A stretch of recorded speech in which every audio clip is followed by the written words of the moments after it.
welcome back to the channel. It's been a while since I posted a video. Yes, but here's an update of what I'm doing right now with the 385 stroker motor and some of the new parts that I had to get.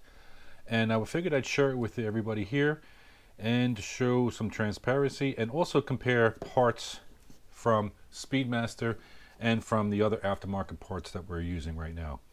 Now, after remeasuring push rods and finding that I needed a shorter push rod, I talked to my friend Sean and asked him what are the good push rods and adjustable guide plates out there that he uses on his LT1 motors. Now, since I had to make the change because the 385 has been decked, that means that the heads have been moved and you need a shorter push rod to make the Valvetrain work a little bit better. Now, I'm showing you this because I'm showing you a budget-friendly setup right here, which is Speedmaster parts, Small Block Chevy, stock push rods, hardened steel, all that kind of stuff. And then I'm showing you the aftermarket Isky and Trick flow.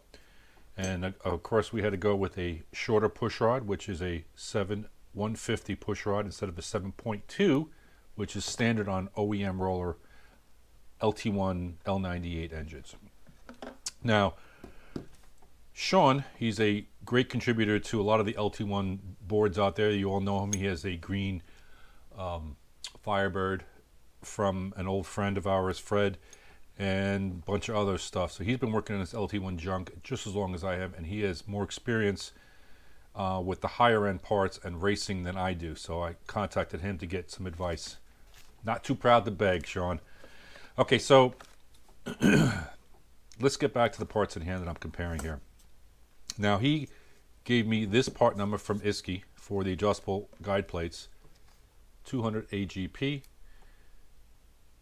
Isky. Now, make sure you buy from a reputable company, Summit Racing, all that kind of stuff. Don't be fooled with the knockoff parts out there. Just beware. And he said that these are the best ones for the LT1s, and you don't have to weld them. And I'll get into that in a minute. And he also recommended the Trick Flow TFS 21407-150, and that means that the push rods are 7/150 again. Now, this is a shorter push rod than the stock, so don't reference that part number, but reference the company that we're using. Now, this is not the top of the line tier, but it's still pricey compared to the Speedmaster parts, which I'll put down pricing and all that kind of stuff down in the description below or somewhere. But definitely, you got $100 and something just for push rods, another $100 and something for adjustable guide plates. So you're talking about almost $300 in parts just in these two things right here versus a quarter of that from Speedmaster. Now, I want to show some of the differences and tell you, budget, yes, you get away with it. If you get the extra money, go with the better parts out there. Okay, first things first. Let's put the push rods together. You can see that they are slightly smaller, but I'm not a metallurgy person. They feel about the same, all that kind of stuff. But Trick Flow, you can count on their quality of the metals and all that kind of stuff. The one key difference that I noticed is, hold on a minute, if it'll come in. Look at the push rod hole, the oil hole difference.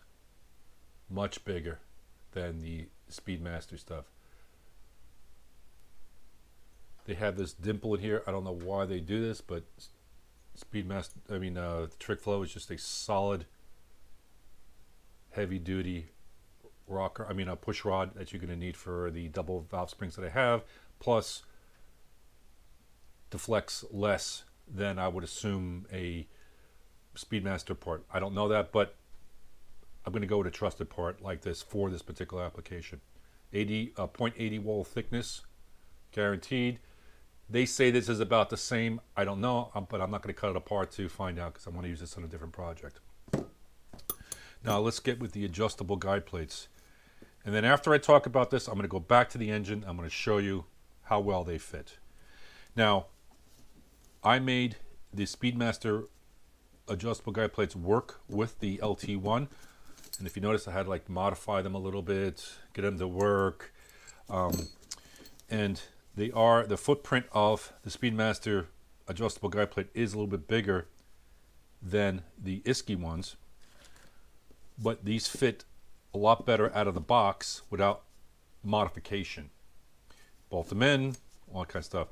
Now, just to be transparent, is that I noticed that with the Speedmaster part, there's indentation of where the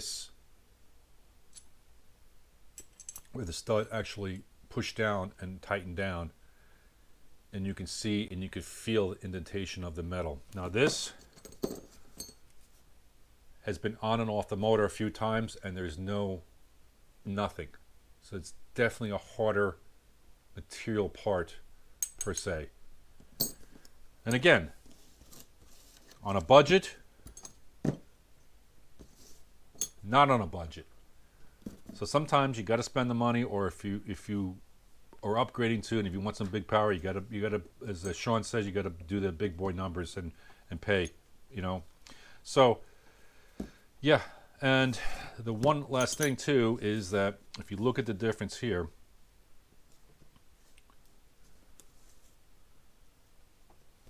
this here is longer. And if you put them back to back, which is not a good comparison, you can see the difference of the way they're set up over here. This is more of a flat, and this is more like kind of like a, I don't know what you call it, but it's a little bit wonky as far as the way it's set up in here. Again, this is for a standard small block Chevy. This is more, I don't know, whatever. Now the big difference that I noticed between the two, and it's nice having parts here to compare it and show you out there in the interweb, is if you look at the quality of where the two pieces come together. See that? That allows some wiggle room.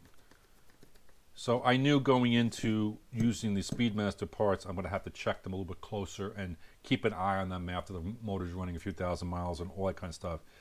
Now with the Isky stuff, the back and forth play is a lot less. So you can remember these parts will expand a little bit when they get hot, so that clearance will be taken up a little bit and won't be as rocky, you know, rock back and forth. This one you could definitely tell. And these are the subtle differences between a solid manufacturer, high-end part, and a budget street engine, you know, whatever you want to call it. And everything has its place in this world.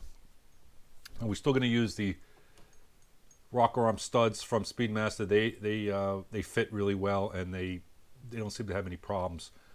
So let's get into the engine and we'll show you how this all bolts up. It's the Isky part. Just throw it together. Now the one thing I'm going to show the differences, I'm not going to put any thread sealer or anything on here. Got plenty of wiggle room. They have enough clearance around the bolt here, which the Speedmaster didn't have, and I'll get into that in a minute. Remember, we had to modify this. Let's take this back off.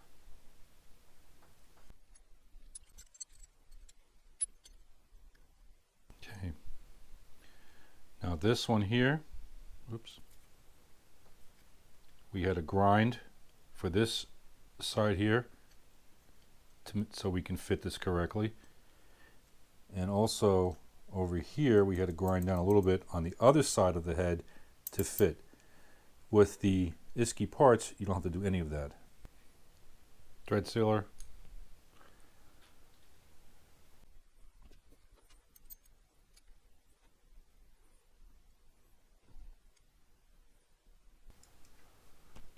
Alright, let's line them up and see how well they are.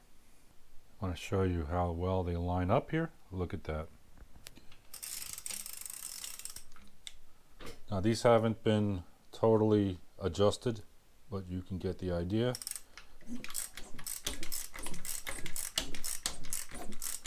How well, look at that.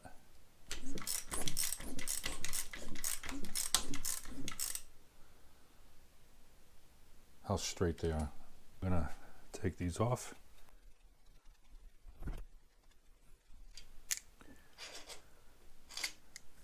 Look how nice they sit in here. No grinding modification necessary. And they're not going to move around. Nice product. All right. Look for more videos soon.